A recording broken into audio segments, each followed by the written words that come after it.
వారి కుమారుడు ఇస్సాకయ్య గారికి, వారి కుటుంబాలు ఇరువురికి యేసు నామములో మీ అందరికీ వందనాలు. కొద్ది గట్టిగా చెప్పండి. స్తోత్రం. ఆందోళనకి తీసుకుంటమే తెలుసు కానీ ఎవటో తెలియదట. కనుక మీరు చాలా మంచోళ్ళు, చక్కగా చెప్తున్నారు. దేవుని స్తోత్రం. ఒక 3 సంవత్సరాల క్రితం అనుకుంటా నేను వచ్చాను. ఇక్కడ రాగానే ఆలోచన వచ్చింది. పోయినసారి ఏ వాక్యాన్ని ఇక్కడ చెప్పాను అనగానే ఆలోచన వచ్చేసింది. ఇక్కడ పోయినసారి గొర్రెల గురించి చెప్పాను. 4 రకాలైన గొర్రెల గురించి చెప్పాను. కనుక మరి ఎంతమందికి గుర్తుంది? స్తోత్రం. దేవుని సేవకులు శ్రద్ధగా విన్నారు కాబట్టి దేవుని మాటలు చాలా చక్కగా మరి గుర్తు చేసుకున్నారు, గుర్తు పెట్టుకున్నారు. ఈ రాత్రి కూడా ఒక శ్రేష్టమైన సందేశాన్ని మీ వద్దకు నేను తీసుకుని వచ్చాను. కనుక చాలా జాగ్రత్తగా మీరు వినగలిగితే ఈ వాక్యం మీ హృదయములో దేవుడు ఫలించున్నట్లుగా తన కార్యాన్ని జరిగించునుగాక. పరిశుద్ధ గ్రంథములో నుండి ప్రకటన గ్రంథం 3వ అధ్యాయం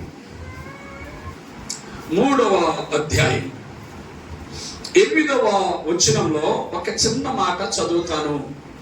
అందరూ కూడా నా వెనక మీరు చెప్పాలని మనవి చేస్తున్నాం. ఇదిగో తలుపు నీ ఎదుట తీసి ఉంచున్నాను, దానిని ఎవడును వేయనేరడు.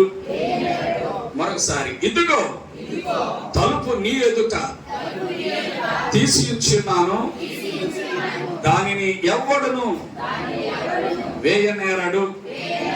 దేవుడి వాక్యం మనం ఇడికిడిలో దీవించి ఆశీర్వదించునుగాక. చిన్న ప్రార్థన. మా ప్రియుడైన మా తండ్రి, పరిశుద్ధుడైన మా దేవా, నీ ఘనమైన నామానికి వందనాలు, స్తోత్ర. ప్రభువా, జోజన్న గారిని బట్టి నీకు వందనాలు. నీ దాసుని ఎన్నో సంవత్సరాలు మీ ఘనమైన పరిచర్యలో మీరు వాడుకుంటూ వస్తూ ఉన్నారు. ప్రభువా, తరువాత తన కుమారుని ఇస్సాకుని నీ సేవలో పిలుచుకుని నీ దాసుని ద్వారా మరలా జరిగిస్తున్న ఈ పరిచర్యను బట్టి నీకు వందనాలు. ప్రభువా, నీ దాసుని మీరు దీవించండి. ప్రతి దినము, ప్రతి నెల 20వ తారీఖున జరుగుతున్న ఈ కుటుంబ ఆశీర్వాదపు నాయన కూడికను బట్టి నీకు వందనాలు, స్తోత్ర. దీవించి మీరు ఆశీర్వదించండి. ప్రతి వారికి ఈ రాత్రి దీవెన కరమగా ఈ మాటలు, నీ మాటలు ఉండును గాక అని పలుకుతూ ఉన్నాను. ప్రభువా, బలహీనుడను, వట్టివాడను, మట్టివాడను, నిష్ప్రయోజకుణ్ణి, మాట్లాడటం చేతగాని వాడిని. కనుక నన్నును మీరు బలపరిచి నా నోటిలో నీ మాటలు పెట్టి మా అందరికీ నీ వాక్యం ద్వారా మాతో మాట్లాడమని యేసు నామమున అడిగి వేడుకుంటున్నాను మా తండ్రి. ఆమేన్. క్రీస్తునందు ప్రియమైన దేవుని బిడ్డలారా, దేవుని సేవకులు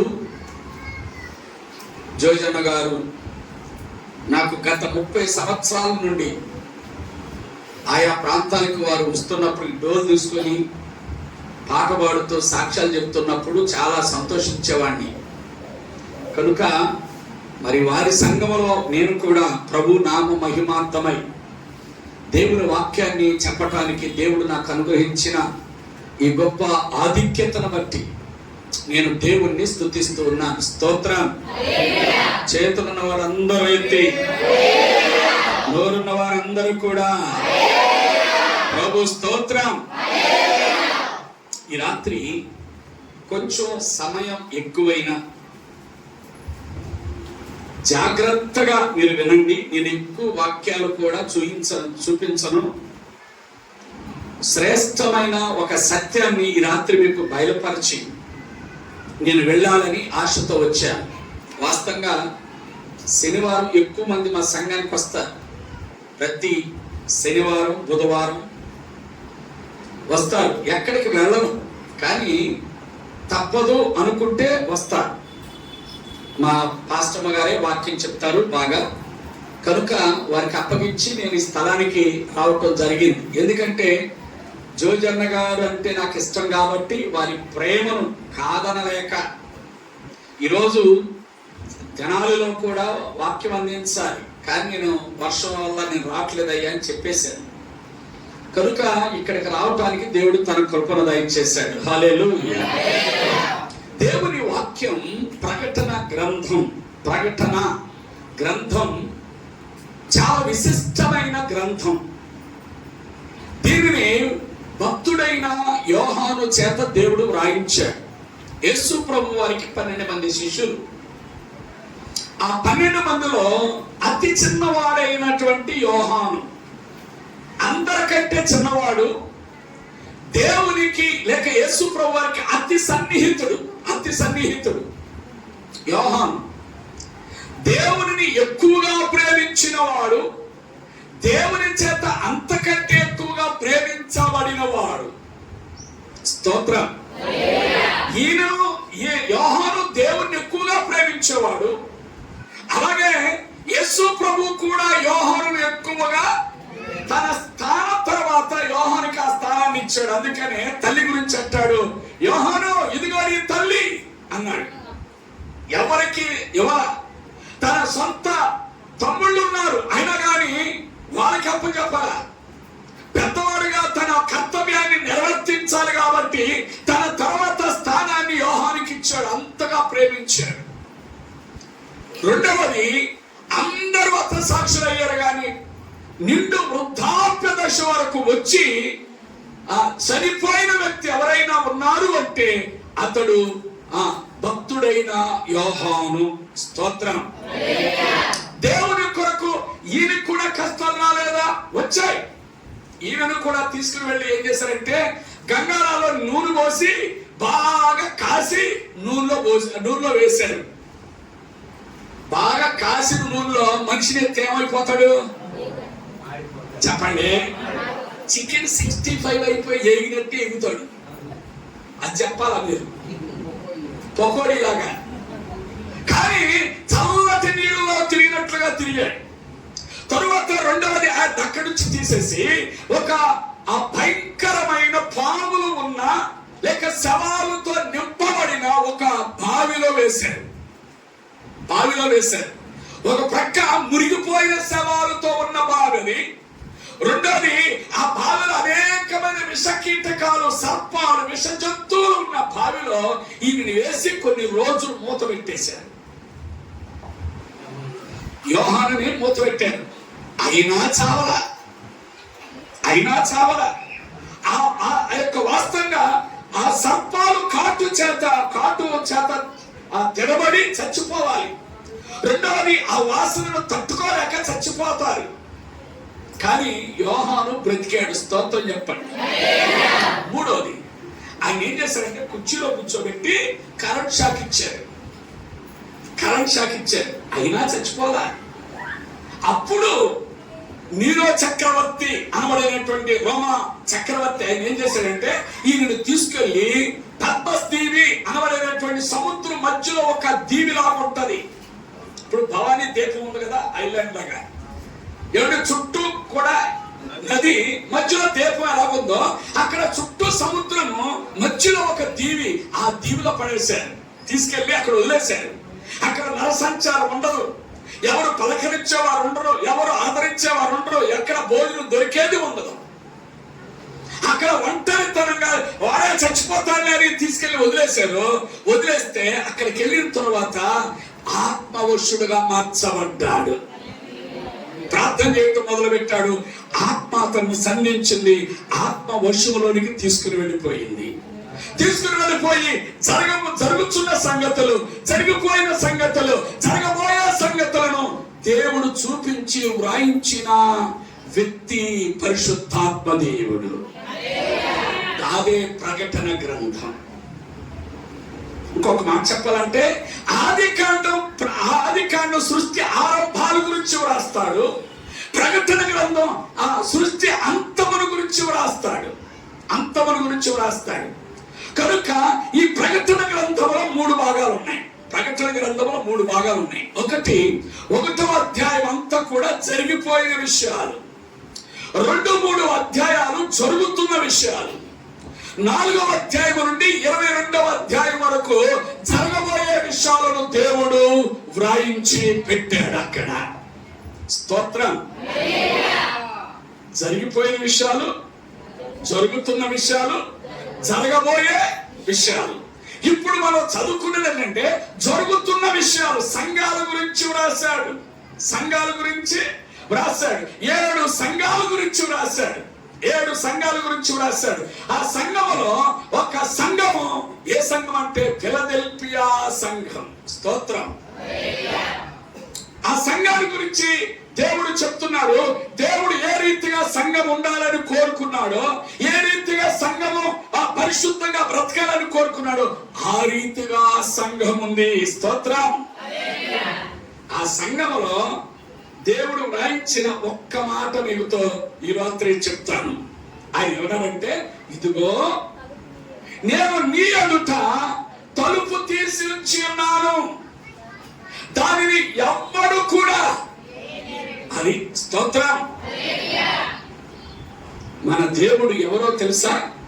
తలుపులు తెరిచే దేవుడు. చెప్పండి అందరూ.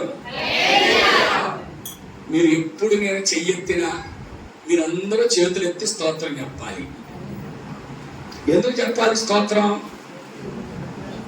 చెప్పండి. ఎందుకు చేతులు ఎత్తాలి? చేతులు ఎందుకు ఎత్తాలి? మీరు ఎత్తమన్నారు కాబట్టి మేము ఎత్తుతాం. కొంతమందికి తెలియదు ఎందుకు ఎత్తాలో తెలియదు. 2 విషయాలు చెప్తా, ఎందుకు ఎత్తాలో చెప్తా. ఒకటి, ఎందుకు ఎత్తాలి అంటే బైబిల్లో 141వ కీర్తన 2వ వచనంలో ఉంది, నీ ప్రార్థన ధూపం వలెను, సాయంకాలము చేతులెత్తుట ఆయనకి నైవేద్యం వలె ఉన్నదట. చూసారండి, హైందవులు వారి ఇష్ట దైవానికి నైవేద్యం పెడతారు, నైవేద్యాలు పెడతారు.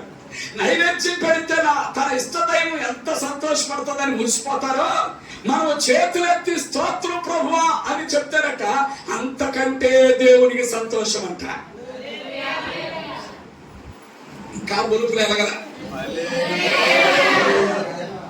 మనం చేతులు ఎందుకు ఎత్తాలి అంటే దేవుని సంతోషపరచడానికి, దేవునికి నైవేద్యం పెట్టినంత సంతోషం కాబట్టి చేతులెత్తి ఎప్పుడు కూడా దేవునికి స్తోత్రం చెప్పాలి. ఇది మొదటి రీజన్. రెండవ రీజన్ చెప్తున్నాను, బాగా వినండి అమ్మా. మీరు అటు ఇటు చూసినా, ఒకరు మాట్లాడుకున్నా మైకు ఆపి తిడతా. నాలో ఉన్న చెడ్డ గుణం అది. మా ఎన్ని వేల మందిలోకి వెళ్ళినా మాట్లాడుకోనేమో అటు ఇటు కన్ను తప్పకుండా ఏమి. స్తోత్రం చెప్పండి. జాగ్రత్తగా రాలి. మళ్ళీ ఈ మాటలు మీకు దొరకవు కనుక శ్రేష్టమైన మాటలు, అమూల్యమైన మాటలు మీకు చెప్పాలని ప్రభు ప్రేరేపణతో ఈ స్థలానికి నన్ను తీసుకుని వచ్చాడు. స్తోత్రం. రెండోది ఏంటంటే, ఎందుకు చేతులు ఎత్తాలంటే, రెండవది పోలీసోడు కనుక దొంగడు దొరికాడు అనుకో, పోలీసోడికి దొంగడు దొరికితే పోలీసోడు ఏం చేస్తాడంటే పిస్టల్ తీసి హ్యాండ్స్ అప్ అంటాడు. అన్నప్పుడు ఏం చేయాలి దొంగడు? ఇప్పుడు చెప్పండి ఏం చేయాలి? చేతులెత్తి మోకాల మీదకి రావాలి.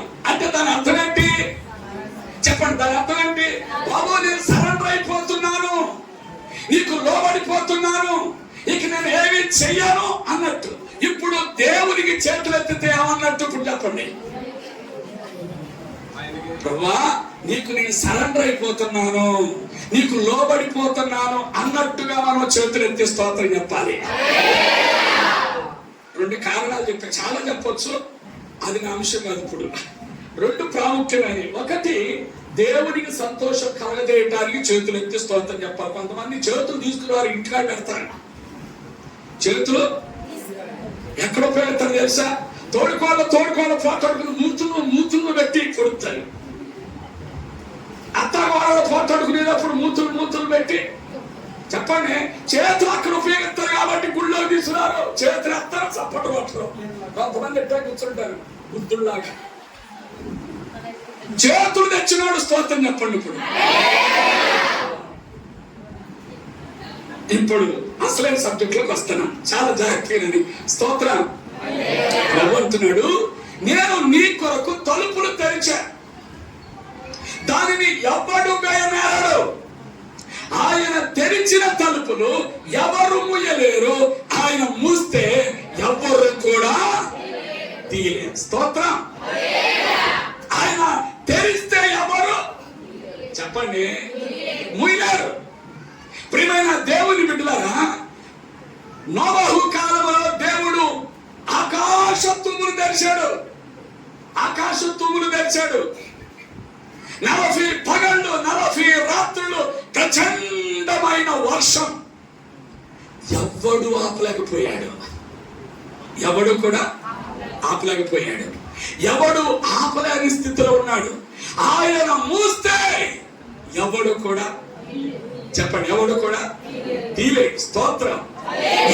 ఏలియా కర్మేలు పర్వతం మీద అన్నాడు, ఇదిగో నేనే దైవజనుడైతే ఆకాశమా 3.5 సంవత్సరాలను వర్షమైనను మంచైనను పడకుండా ఉండును గాక అన్నాడు. 3.5 సంవత్సరాలు మంచు గాని వర్షం గాని పడలేదు. ఆయన మూస్తే ఎవరు తెరవలేరు, ఆయన తెరిస్తే ఎవరు మూయలేరు. స్తోత్రం. ఆయన అంటున్నాడు, ఇదిగో నేను తలుపులు తెరిచా, లోపలికి రా, లోపలికి రా అంటున్నాడు. లోపలికి రా అంటున్నాడు. ప్రియమైన దేవుని బిడ్డలారా, ఏం తలుపులు తెరిచాడు? ఆయన మాట్లాడే మాట, ఆయన అంటున్నాడు, నేను నీ కొరకు తలుపులు తెరిచా. ఏం తలుపులు అంటే, ఒకటి సువార్త తలుపులు. స్తోత్రం చెప్పండి. ఈ సువార్త ఎవరితో ప్రారంభించబడిందో తెలుసా? దీని ప్రారంభికులు ఎవరో తెలుసా? ప్రియమైన దేవుని బిడ్డలారా, బైబిల్ గ్రంథంలో ఉంది, మార్కు సువార్త 1వ అధ్యాయము 1వ వచనంలో ఉంది, యేసు క్రీస్తు ద్వారా సువార్త ప్రారంభం అని రాసబడింది. ఎవరు సువార్తను ప్రారంభించారంటే యేసు క్రీస్తు ప్రభుల వారు రెప్పలు కట్ చేశాడు. మళ్ళీ ఆయన మూస్తేనే సువార్త తలుపులు మూయబడతాయి. ఆయన తెరిచాడు కనుక దీనిని ఆపటానికి అనేక మంది ప్రయత్నాలు చేస్తున్నారు, కానీ అది ఎవరి తరము కాదు. ఏ గవర్నమెంట్ అయినా ఏ ప్రభుత్వాలైనా ఆపటానికి ప్రయత్నం చేస్తే అడ్రస్ లేకుండా కొట్టుకుపోతారు. ఇది వాస్తవం. ఇప్పుడు అమ్మా బాగునండి, అసలు బయట ఏముంది, లోపల ఏముంది అర్థమవుతుందా? ప్రభు అన్నాడు, నేను తలుపు తెరిచా, లోపలికి రా. యెహోవా చేత ఆశీర్వదించబడిన వాళ్ళారా లోపలికి రండి, బయట నిలవనేలా అన్నాడు.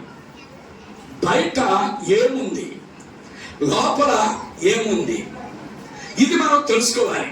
ఈరోజు బయట ఏముందో చెప్తా, ఎప్పుడైనా మీ అయ్యగారు పిలిస్తే మళ్ళీ లోపల చెప్తా. అర్థమవుతుందా?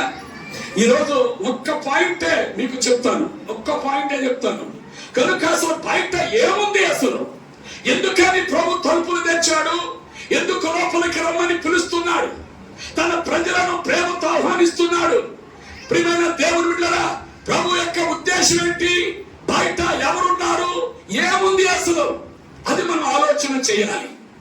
ఈ రోజున ప్రభుని ఎందుకు ఆరాధించాలి, ఎందుకు పూజించాలి, ఎందుకు ఆయన నమ్ముకోవాలి, ఎందుకు ఆయన దగ్గరకు రావాలి, ఇలాంటి సమావేశాలకు ఇలాంటి కూడికలకు ఎందుకు రావాలో ఈ రాత్రి మీకు అర్థమయ్యే రీతిలో చెప్తాను. అర్థమైన 2 చేతులు ఎత్తి.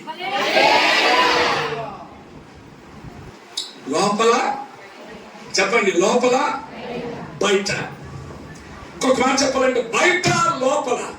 లోపల ఎవరున్నారు, బయట ఎవరున్నారు?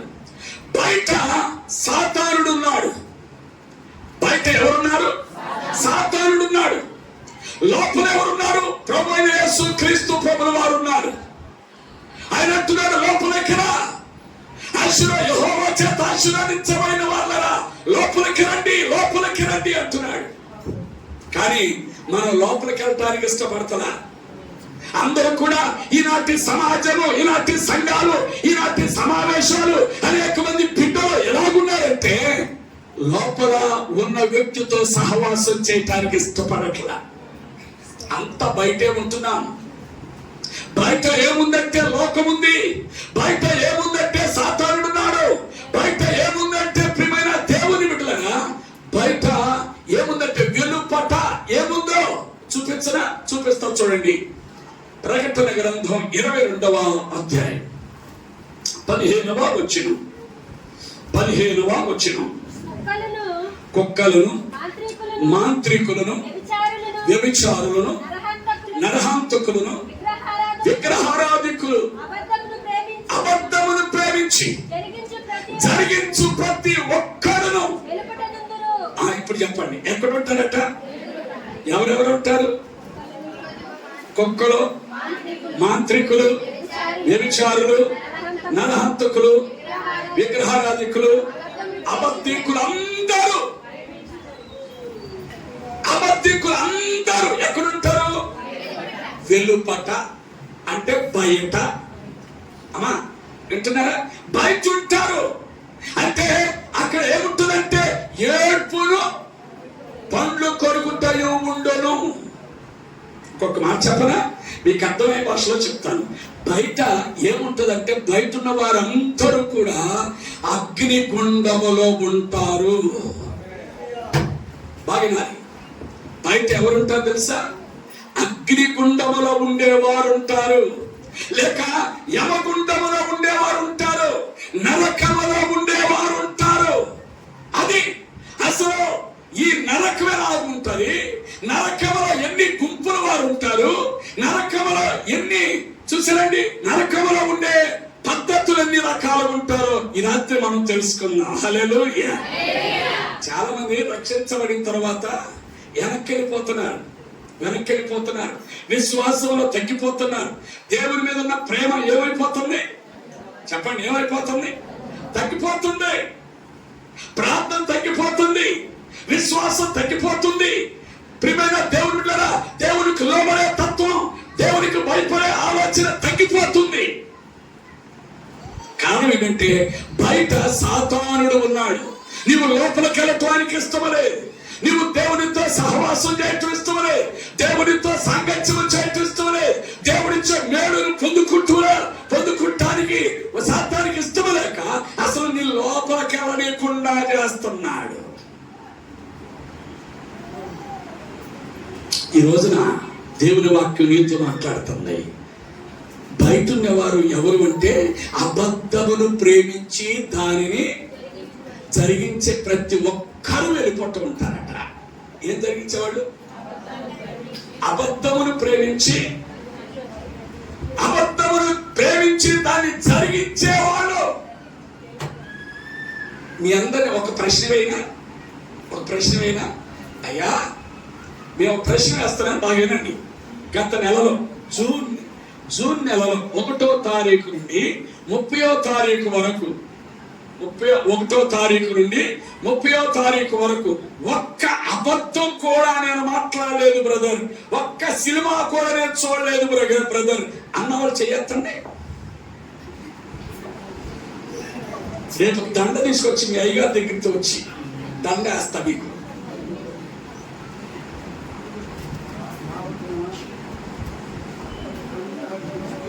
మగవాళ్ళు కూడా ఫోన్లో కానీ, టీవీలో కానీ, సీరియల్ కానీ, సినిమాలు కానీ, వ్యర్థమైన దానిని కానీ నేను చూడలేదు, అబద్ధం ఆడలేదు, బూతులు మాట్లాడలేదు అన్నవాళ్ళు చేయొద్దండి.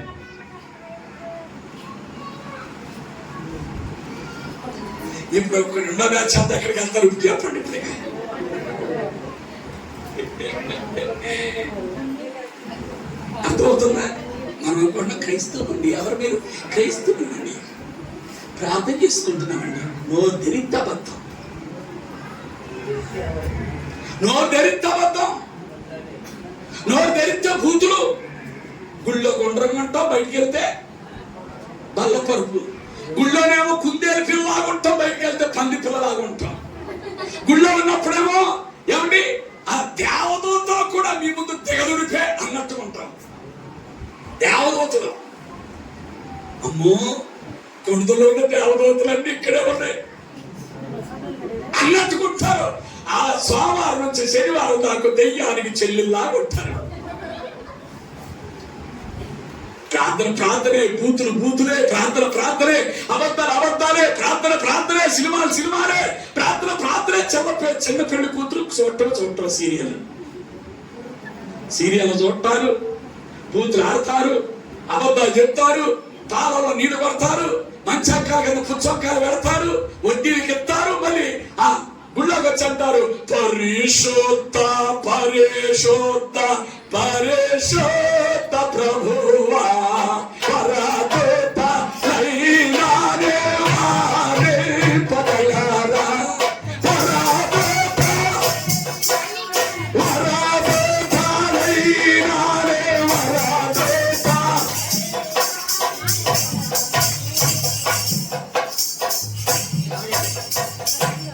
పాడారా? స్తోత్రం చెప్పండి. ఈరోజు ఇలాంటి వారముగా ఉంటే మనం ఎక్కడ పెడతాం? అమ్మా బాగుండాలి. మనము ఇంకొక మాట అడుగుతాం, మిమ్మల్ని ప్రశ్న వేస్తున్నా. ఎంతమంది పరలోకానికి వెళ్ళాలని ఆశ కలిగిన వాళ్ళు ఉన్నారు ఇక్కడ? అమ్మా నా ప్రశ్న అర్థమైందా? ఎక్కడికి వెళ్ళాలని? మరి పరలోకానికి వెళ్ళాలంటే ఏం చేయాలా? పరలోకానికి వెళ్ళాలంటే చెప్పండి, అందరికి ఆశ. అందుకే నేను తొలిగోడు కంట ఆశం బాగుండట. ఆశ అంతా ఆచరణ. మూడు కాదో బెత్తుడు. అమ్మా బెత్తుడు కొనలేదు ఇప్పుడు నా బాధని. కనుక రేపు నరకంలోకి వెళ్ళి నువ్వు బాధపడక మునిపే అసలు ఆ బయట ఎవరుంటారో మీకు చెప్పాలి. అది నా బాధ. స్తోత్రం చెప్పండి. దాని నుంచి నువ్వు తప్పించబడాలి, దాని నుంచి నువ్వు విడిపించబడి లోపలికి రావాలి. లోపలికి ప్రభుత్వాడు, ఇదిగో నీ కొరకు నేను తలుపులు తెరిచా, లోపలికి రా అని సంఘాన్ని పిలుస్తున్న దేవుడు ఈ రాత్రి ఈ స్థలంలో కూర్చున్న వారందరితో కూడా ప్రభు మాట్లాడుతున్నాడు. స్తోత్రం. అసలు నరకము అంటే ఏమిటి? నరకం ఎక్కడుంది? నరకం అసలు ఎవరి చేత తయారు చేయబడింది? అర్థమవుతుందా నా ప్రశ్నలు? ఇప్పుడు బయట ఏముందో తెలుసుకున్నా. బయట ఏముంది ఇప్పుడు చెప్పండి. ఇంకొక మాట చూపిస్తా చూడండి, మీకు ఇంకా క్లియర్గా అర్థమయ్యేటట్లుగా. మత్తయి సువార్త 22వ అధ్యాయము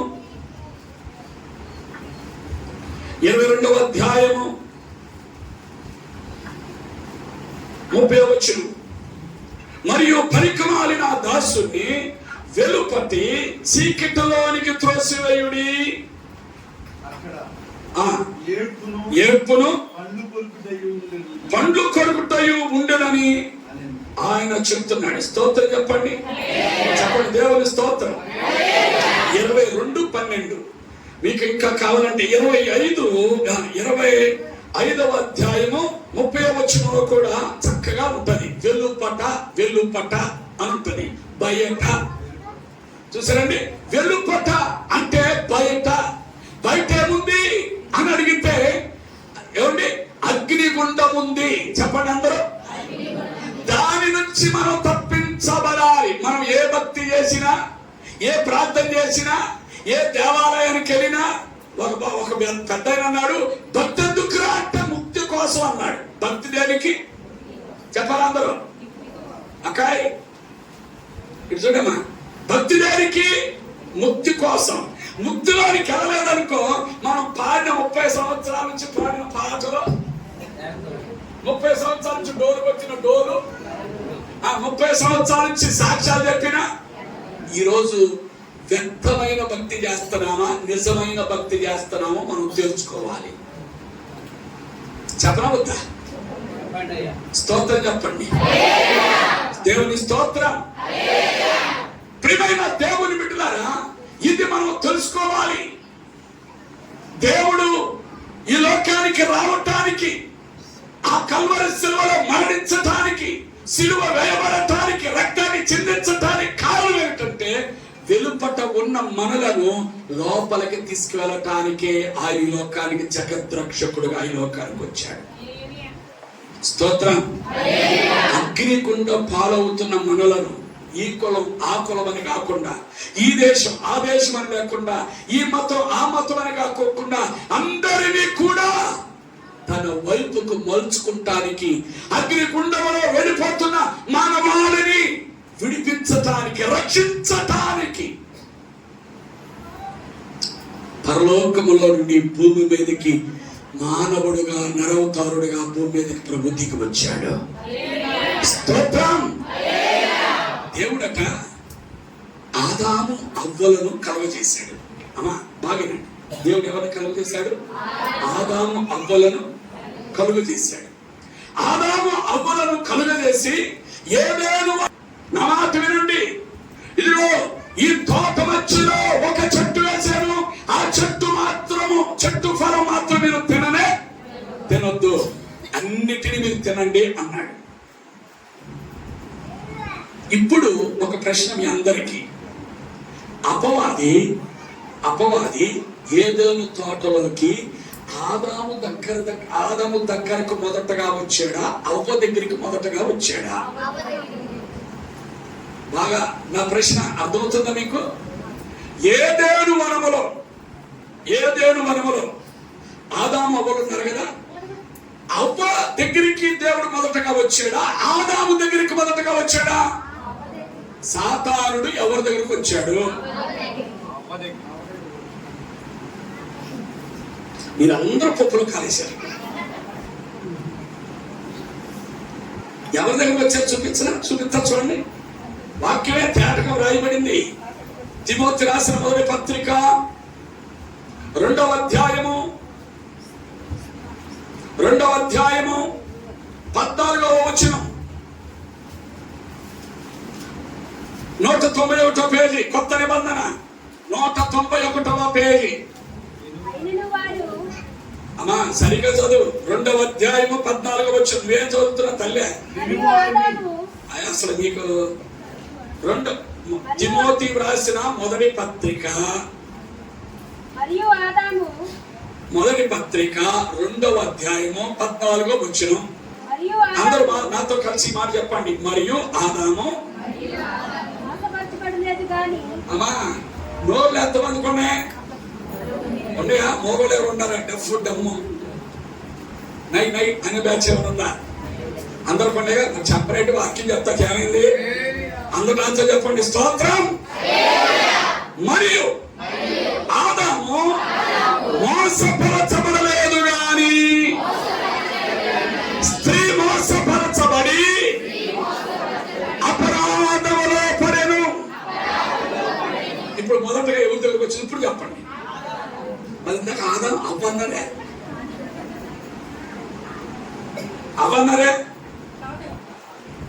అసలు సాతాను యొక్క టార్గెట్ ఎవరో తెలుసా?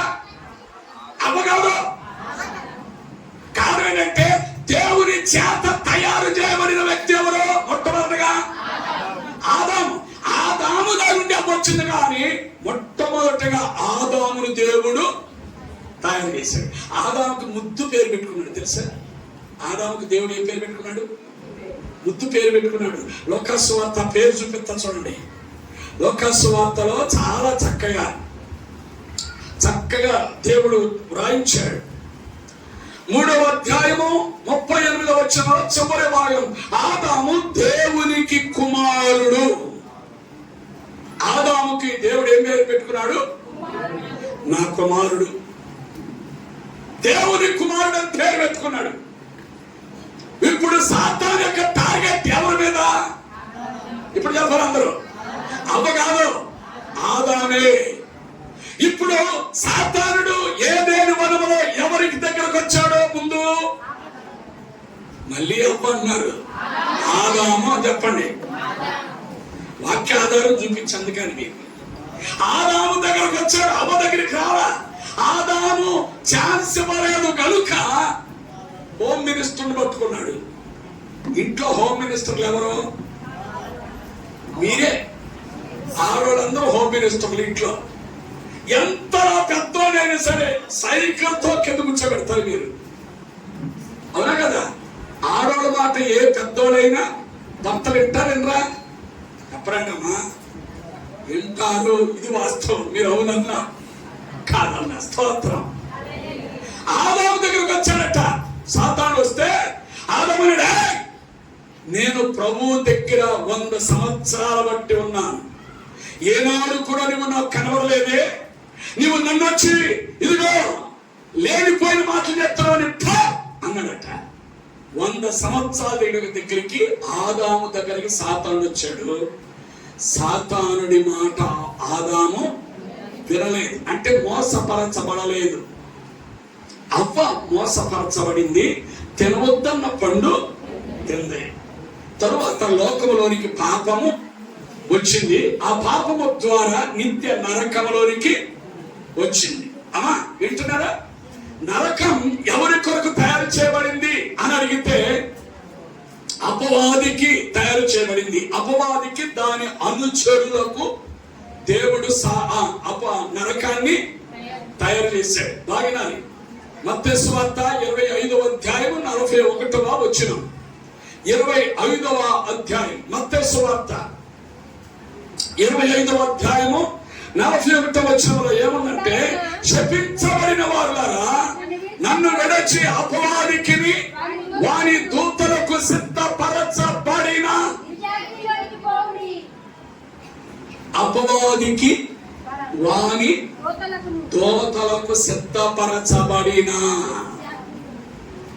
ఎవరి కోసం సిద్ధం చేశాడు? ఇప్పుడు చెప్పండి. నరకాన్ని ఎవరి కోసం సిద్ధం చేశాడు? అపవాదికి వాని అనుచరులకు లేక దూతలకు సిద్ధపరచాడట. అసలు అపవాది ఎక్కడి నుంచి వచ్చిందని, మళ్ళీ దెయ్యాలు ఎక్కడి నుంచి వచ్చినాయి అసలు?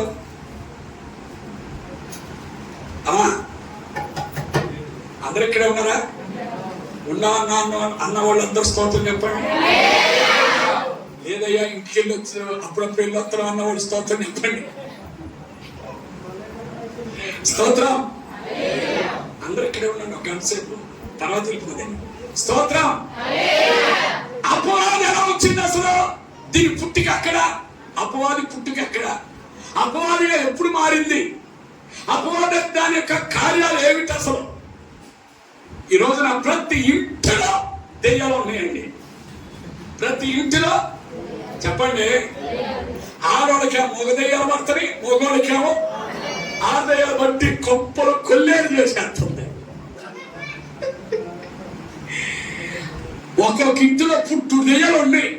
అబద్ధాలు ఆడించేది ఒక దయ్యం, బూతులు ఆడించేది ఒక దయ్యం, చూసారని సినిమాలు చూపించేది ఒక దయ్యం, సీరియల్ ఆడించేది ఒక దయ్యం, ఏమండి అలాగే వడ్డీకి ఇప్పించేది ఒక దయ్యం, నేలలో పాలలో నీళ్లు కొట్టించేది ఒక దయ్యం, దేవునికి లోబడి కొని చేసేది ఒక దయ్యం, వాక్యానికి లోబడి కొని చేసేది ఒక దయ్యం, వ్యభిచారంలో తిప్పేది ఒక దయ్యం. ఇప్పుడు ఎన్ని దయ్యాలు కనిపితే పుట్టుడు దయ్యాలు.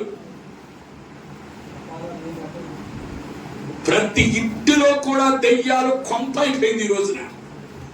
యేసు నామములో ఈ రాత్రి ఆ దయ్యాలన్నీ యేసు నామములో బయటికి వెళ్ళిపోవును గాక. మిమ్మల్ని ఆవరించిన ప్రతి చీకటి నుండి ప్రభు ఈ రాత్రి విడుదల కలుగు చేయును గాక. దేవుడు మీ కుటుంబాలన్నిటిని దేవుడు ఆశీర్వదించును గాక. దేవుడు మీ జీవితాలను రాత్రి వెలిగించును గాక. అపవాది ఎట్లా వచ్చిందో 2 ముక్కలు చెప్తా. ఎందుకంటే ప్రారంభం తెలియకపోతే చివరి తెలియదు. మొదలేదో చెప్పాలి. నేను ప్రతి ప్రసంగానికి పునాదులతో సహా చెప్తా. స్తోత్రం. తర్వాత మీకు ఇంటికి వెళ్ళిన తర్వాత ఆలోచన చేయండి, పూర్తిగా అర్థమైపోతుంది. స్తోత్రం. దేవుడు భూమిని ఆకాశమును కలగజేయక మునుపు దేవుడు దేవదూతలను కలగజేసుకున్నాడు. దేన్ని కలగజేశాడు? దేవదూతలను దేవుడు కలగజేశాడు. అమ్మా వింటున్నారా? ఎలా కలుగజేశాడు అంటే అవునుగాక అంటే అయిపోయింది. కీర్తన 2వ వచనం నుండి 5వ వచనం వరకు చదువుకుంటే ఈ మాటలు కనబడతాయి. సరే నేను చెప్పేస్తున్నాను, వినండి. టైం తక్కువ ఉందని అయ్యగారు తక్కువ ఇచ్చాడు, సబ్జెక్ట్ ఎక్కువ ఉంది. స్తోత్రం చెప్పండి, చెప్పండి స్తోత్రం. కనుక ఆ దేవదూతలలో ఎన్నింటిని కలగజేశాడు? అసలు దేవుడు దూతలు ఎందుకు కలగజేసుకున్నాడు? దాని వెనకాల ఉన్న రహస్యం ఏంటంటే 2 కారణాలు చెప్తా. దేవుడు దూతను ఎందుకు కలగజేశాడంటే, ఒకటి ఆయనను స్తుతించుట కొరకు దేవుడు తన దూతలను ఏర్పాటు చేసుకున్నాడు. అర్థమైందా? దేవుడు దూతలు ఎందుకు కలగజేశాడు? ఆయన సింహాసనం చుట్టూ పరిశుద్ధుడు పరిశుద్ధుడు పరిశుద్ధుడు పరిశుద్ధుడు అని ఆయన సింహాసనం చుట్టూ ఆ దూతలట గాన ప్రతిగానాలు చేయటానికి దూతలను ఏర్పాటు చేసుకున్నాడు. రెండోది, భూమి మీద ఉన్న వర్తమానాన్ని పరలోకానికి చేరేయటానికి, పరలోకంలో ఉన్న వర్తమానాన్ని భూమి మీదకి చేరేయటానికి దూతలను ఏర్పాటు చేసుకున్నాడు. అర్థమైందమ్మా? తల్లి వినండి, మరొకసారి చెప్తాను. పరలోకంలో ఉన్న వర్తమానాన్ని భూమి మీదకి పంపడానికి, భూమి మీద ఉన్న వర్తమానాన్ని పరలోకానికి పంపడానికి. దేవుడు యేసు ప్రభుని భూమి మీద పంపాలనుకున్నప్పుడు మరియమ్మ దగ్గరికి ఎవరి ద్వారా పంపించాడు వర్తమానం? దేవదూత. చెప్పండి, పంపించాడు కదా. యేసేపు రహస్యంగా విడిచిపెట్టాలనుకున్నప్పుడు ఆయన దగ్గరికి ఎవరు పంపించాడు? దేవదూత. అంటే పరలోకంలో ఉన్న వర్తమానాన్ని భూమి మీదకి చేరవేయటానికి దేవుడు మెసెంజర్స్ గా దూతలను దేవుడు ఎన్నిక చేసుకున్నాడు. రెండవది, భూమి మీద అప్పుడు మనం ప్రార్థన చేస్తున్నామే, మన ప్రార్థన అంతా కూడా అక్కడ తీసుకెళ్ళడానికి దూతలు వస్తాయి. ఇక్కడ చాలా దూతలు ఉన్నాయి ఇప్పుడు మన చుట్టూ. ఏమేమి అయితే ప్రార్థన చేస్తామో ఆ ప్రార్థన అంశాలన్నిటినీ ఆయన చేతితో పట్టుకుని వెళ్ళిపోతాడు. అవి మనం కనబడం. స్తోత్రం చెప్పండి. అయ్యా పలానా చోటన్న గారి చర్చిలో ఇదిగో పలానా మరియమ్మ వచ్చింది, ఈ ప్రార్థన చేసింది, ఆ ప్రార్థన సరిగ్గా తీసుకొచ్చా. మళ్ళీ దేవుడు సమాధానం ఇస్తే ఆ దూత ద్వారా దేవుడు పంపిస్తాడు. దానియేలుకు వర్తమానం ఎవరు తీసుకొచ్చారు? చెప్పండి. దానియేలు 21 రోజు ప్రార్థన చేస్తే మొదటి రోజున ప్రార్థన దగ్గరికి వెళ్ళిపోయింది. దూత ద్వారా దేవుడు వర్తమానం తెచ్చాడు. సరే మంచిది. ఎన్ని దూతలు చేశాడంటే 1,00,00,000 దూతలు అని రాయబడింది ప్రకటన గ్రంథం. ఎన్ని దూతలంట? 1,00,00,000 దూతలు.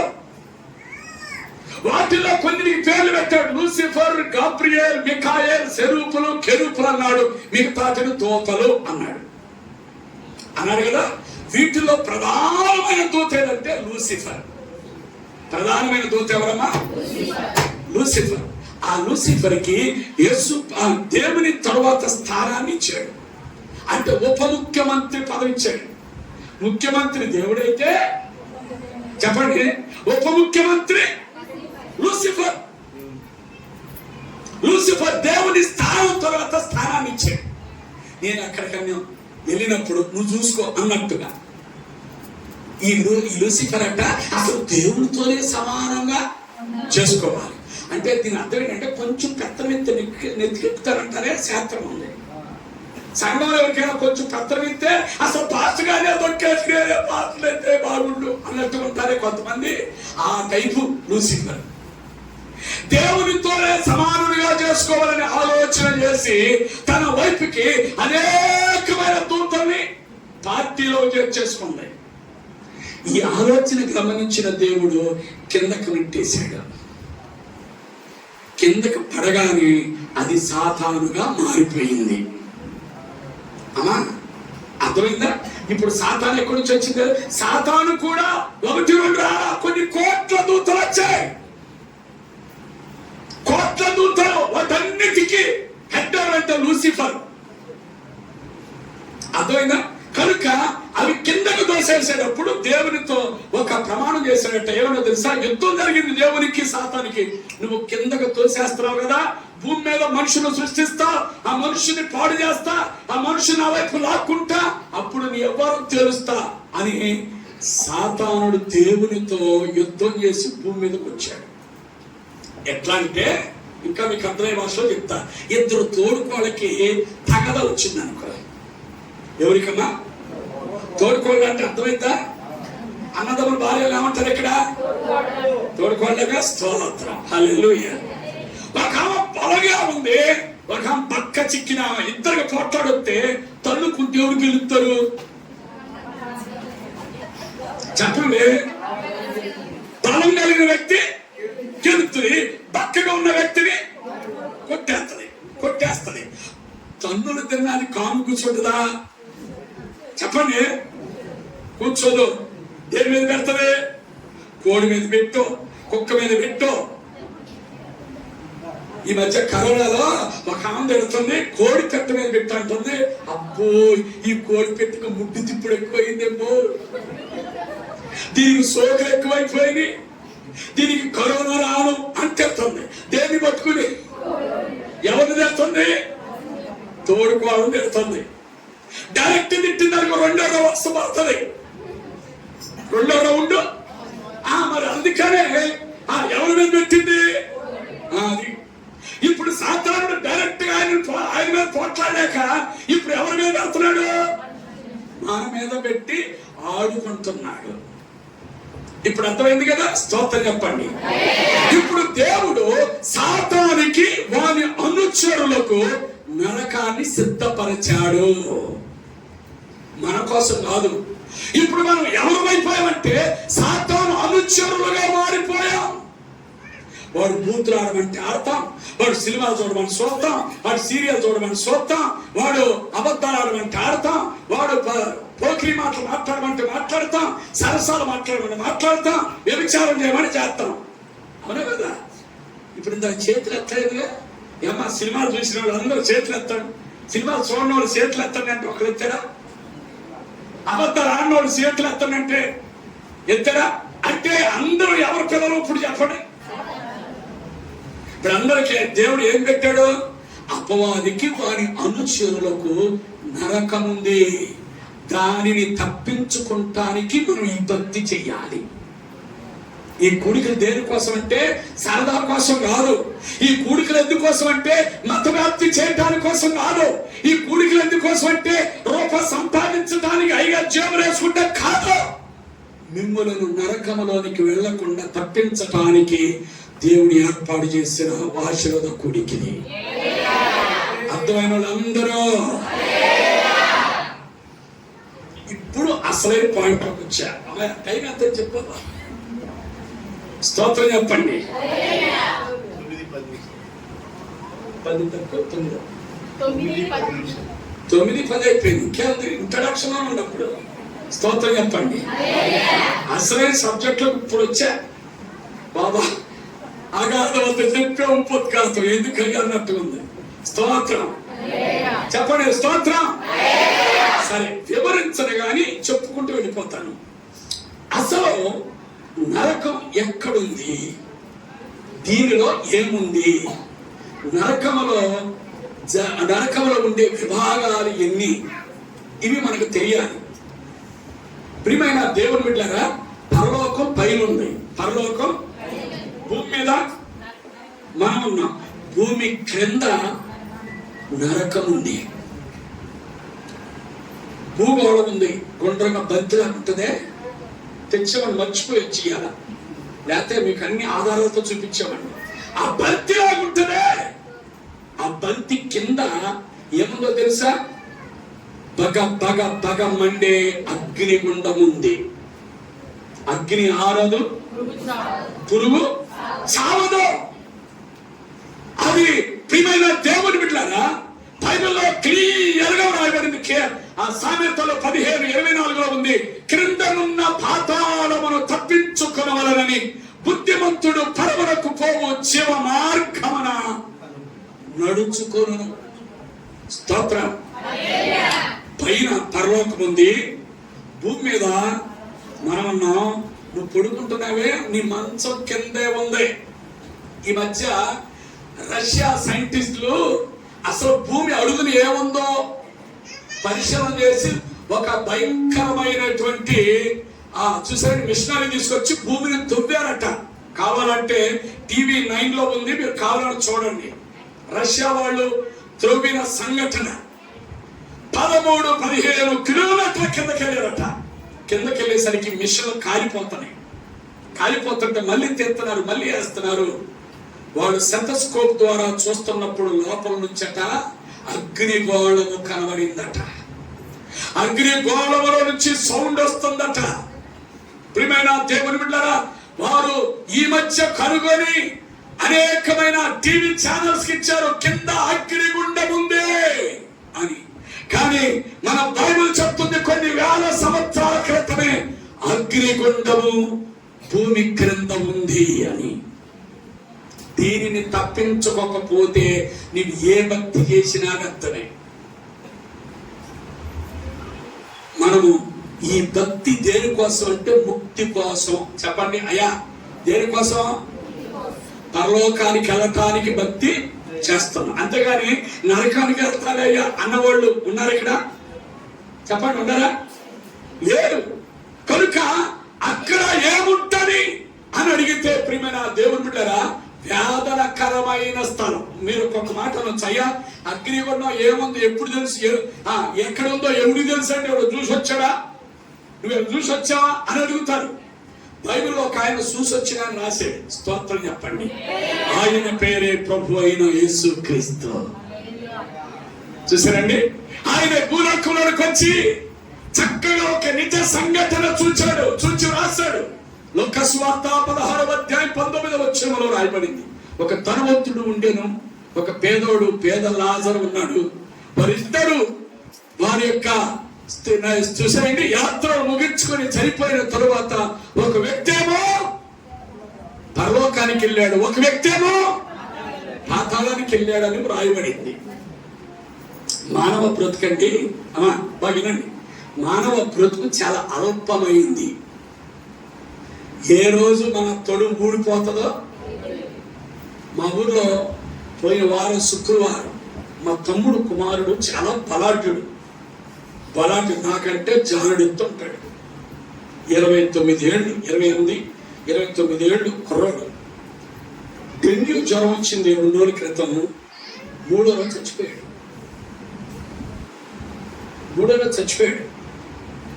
భార్య చూస్తూ ఉండగా, తల్లి చూస్తూ ఉండగా 5 నిమిషాలు ఇట్ట పట్టుకున్నాడట. అంతే 4 అరుపులు అరిచాడు. 5వ అరుపుకి కళ్ళు తేలేసేసాడు, ప్రాణం పోయింది. అందుకనండి బంగారం పక్కన ఆయన పక్కన పెడితే బాగుండు అంటున్నారు భార్య. అంత అందగాడు, అంత బలాఢ్యుడు, ఏనాడు మంచంలో పడుకున్నవారు కాదు. కానీ 29 ఏళ్ళకే హార్ట్ అటాక్ వస్తుందని ఎవరికైనా తెలుసా? ఎంత ఘోరం అండి. పోయిన ఇదే రోజున ఆయన సమాధి చేశాం. కనుక నేను ఎందుకు చెప్తున్నానంటే, ఏ టైంలో మనం రాలిపోతామో, మనం ఊడిపోతామో ఎవరికి చెప్పండి, ఎవరికి తెలియదు. కనుక ఆ కులం అడ్డురాదు, కులం బ్రతికించదు, డబ్బు బ్రతికించదు, ఈ లోకంలో ఉన్నది ఏది బ్రతికించలేదు. లోకము అశాశ్వతం.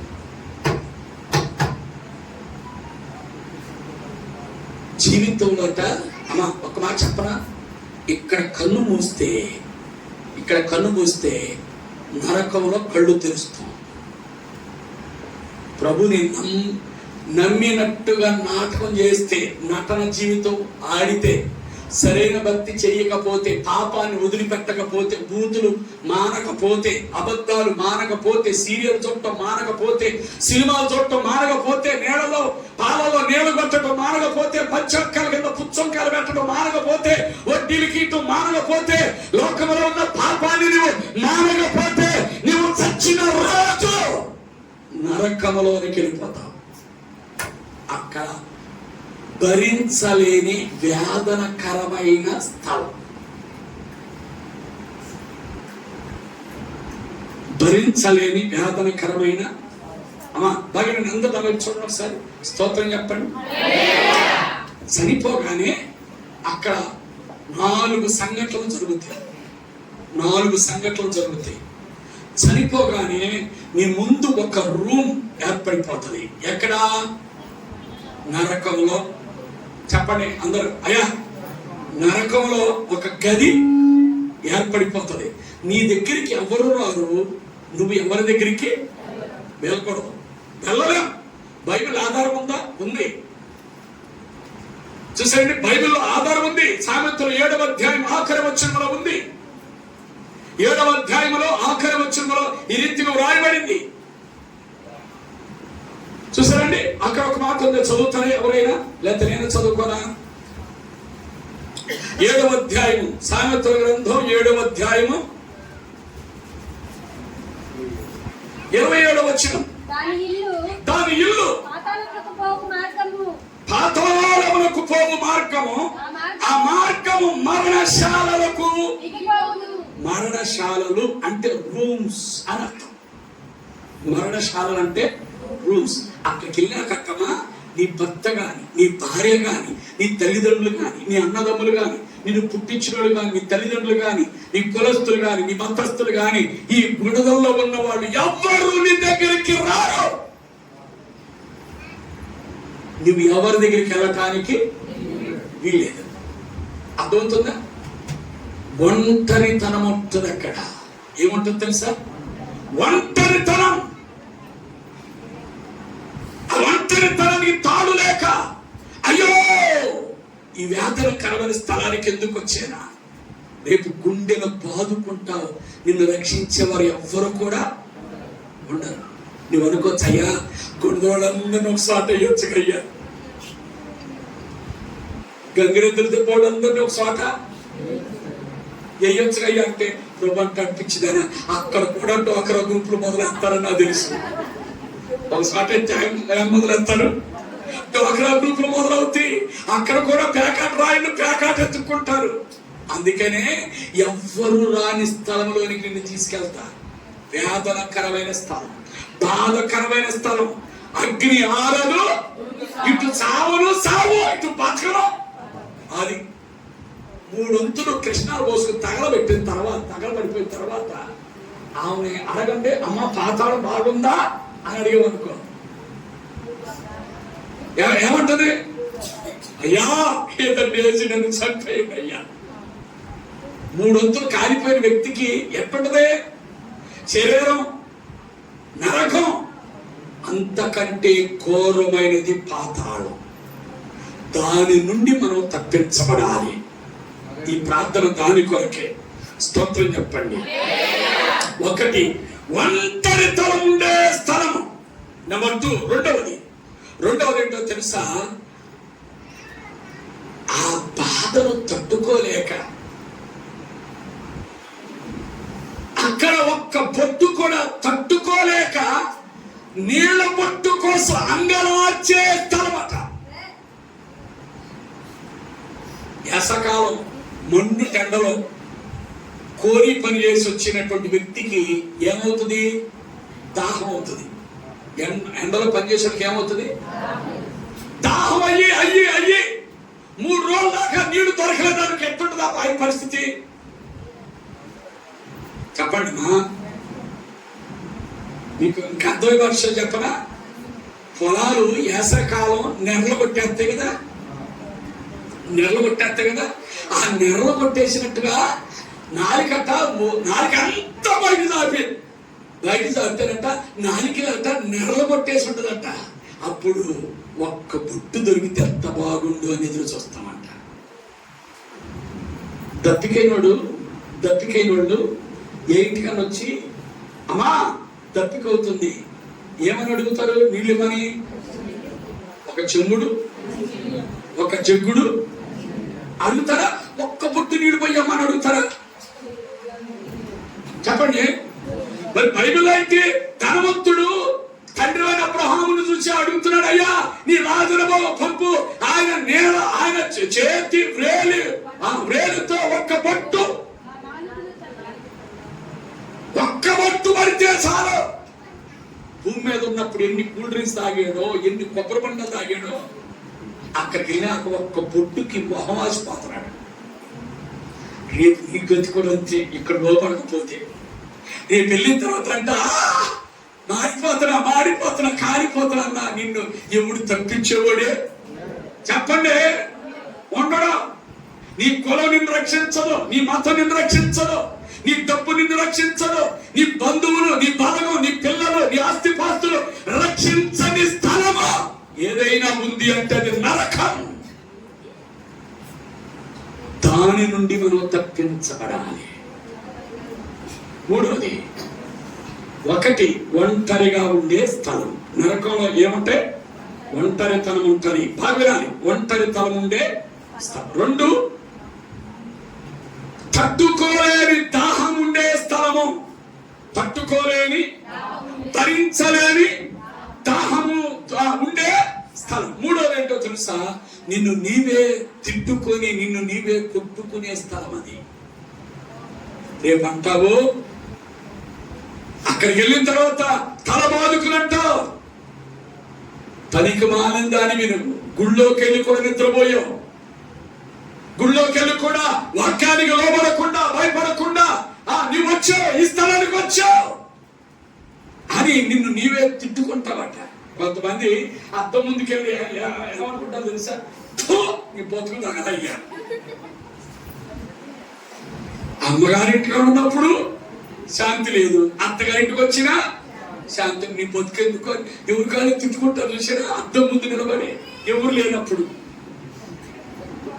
అర్థమవుతుందా? అక్కడ పాతాళంలోకి వెళ్ళి అక్కడ తిట్టుకుంటావు. అయ్యో, ఈ బాధ ఉందని తెలిస్తే, ఈ నరకం ఉందని తెలిస్తే మార్మల్స్ పొందేవాడిని, పాపాన్ని వదిలిపెట్టేవాడిని, ఇదిగో లోకాన్ని వదిలిపెట్టే వ్యక్తులని. అప్పుడు బాధపడక మునిపే ఈ రాత్రి నీవు పాపాన్ని వదిలిపెడితే నువ్వు ధన్యురాలవి.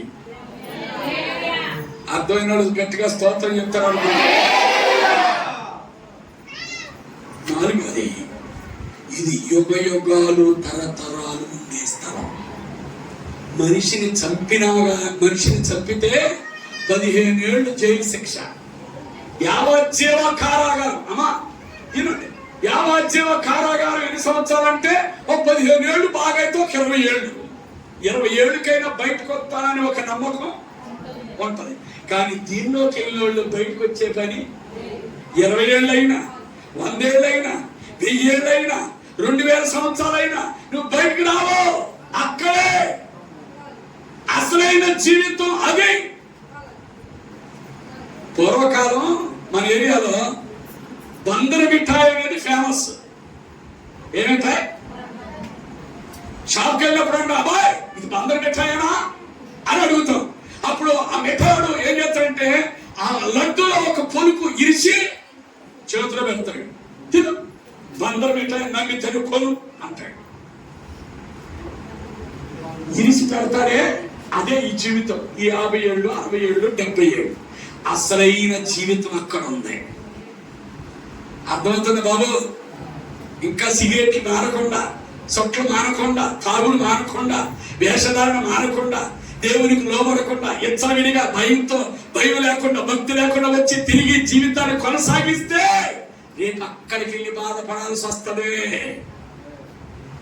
కనుక ఈరోజు మనం ఏం చేయాలంటే నరకమును తప్పించుకునే భక్తి ఇక్కడే ప్రారంభం అవునుగాక. ఇక్కడే ప్రారంభమవునుగాక. నరకమును తప్పించుకునే భక్తి మనము చేయుదుముగాక. అందుకనే ప్రభు అంటున్నాను, నీ కొరకు నేను దూరం తెచ్చా, నీ కొరకు నేను తలుపు తెచ్చా, లోపలికి రా. బయట ఉండొద్దు. బయట అపవాదున్నాడు, బయట నరకం ఉంది, బయట భయంకరమైన వ్యాధులు ఉండే స్థలము, బయట అగ్ని ఆరదు, సావని స్థలం అది. ఈ రాత్రి బాబు నీకు నమస్కారం చేస్తూ ప్రభు నీతో మాట్లాడుతున్నాడు. ఇంకెంతకాలం భయపడకుండా, ఇంకెంతకాలం పాపాన్ని వదిలిపెట్టకుండా, ఇంకెంతకాలం బూతులు మానకుండా, ఇంకెంతకాలం సరసాలు మానకుండా, ఇంకెంతకాలం వ్యభిచారాన్ని మానకుండా, ఇంకెంతకాలం లోక సంబంధమైన బురదను తీసివేసుకున్న ఎంతకాలం బ్రతుకుతావు?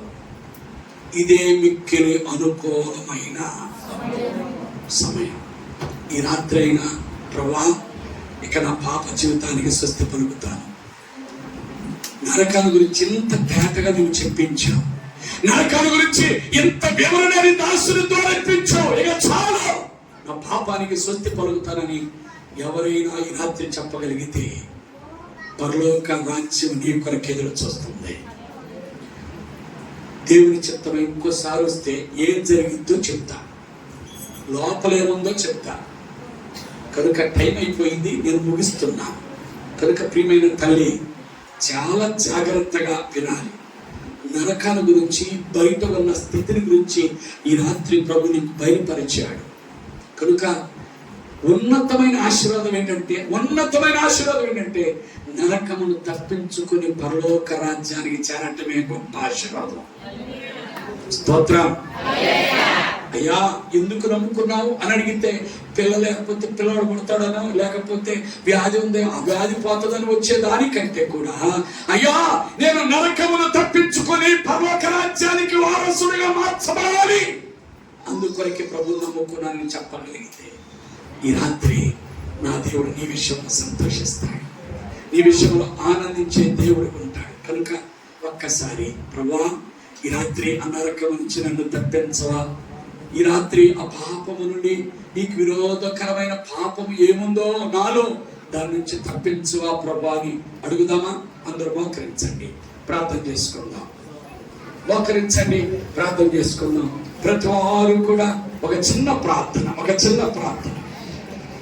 అందరూ మోకాళ్ళ మీద మోకరించలేని వారు అందరూ మోకరించండి. నిలువు మోకలేని ఒక చిన్న ప్రార్థన చేసి ముగించేస్తాను. ఒక శ్రేష్టమైన సందేశాన్ని ప్రభు మనకు వినిపించాడు. ఒక శ్రేష్టమైన ప్రభు మార్గాన్ని మనకు చూపించాడు. ఏం కావాలి?